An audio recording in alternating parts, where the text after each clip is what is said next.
ভিত্তিতে কুলুবাড়িতে রেড করা হয়েছিল আনোয়ার হোসেনের বাড়িতে। তো আনোয়ার হোসেনের বাড়িতে রেড করার সময় টোটাল 1670 বোতল এসকাপ উদ্ধার করা হয়, যার বাজার আনুমানিক করলো 7 থেকে 8 লক্ষ টাকা হবে। আনোয়ার হোসেন তো বাড়িতে ছিল না, ওর বিরুদ্ধে ডিএফএস অ্যাক্টে একটা কেস নেওয়া হয়েছে। এই ধরনের অভিযান কি আরো জারি থাকবে আপনার? ও তো ধরা অভিযান তো থাকবেই, কারণ এই কেসের ও প্রাইম অ্যাকিউজড।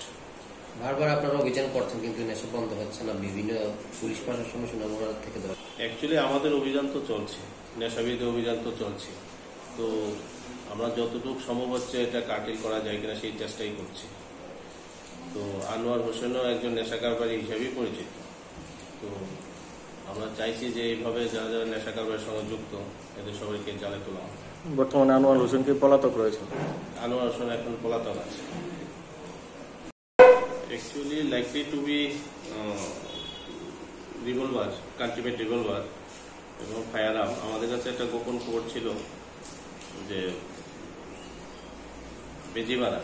বেজিবাড়া আবুল কালামের বাড়িতে ফায়ার আর্ম রাখা আছে, ওর পজিশনে বাড়িতে রাখা আছে। সেই খবরের ভিত্তিতে আমাদের women sub inspector Shibani Debbarma এবং sub inspector Jayanta Das staff নিয়ে ওই বাড়িতে যায় রেড করার জন্য আনুমানিক 4টা থেকে 4:30টার সময়।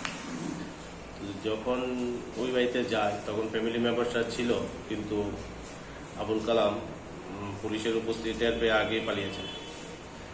তখন বাড়ির সার্চ করে বাড়ির উঠোনের মধ্যে যে ওই মাটির চুলো যে থাকে সেটার মধ্যে প্লাস্টিকের প্যাকেটের মধ্যে একটা country made revolver, sophisticated firearm আর সঙ্গে 2 রাউন্ড গুলি ছিল।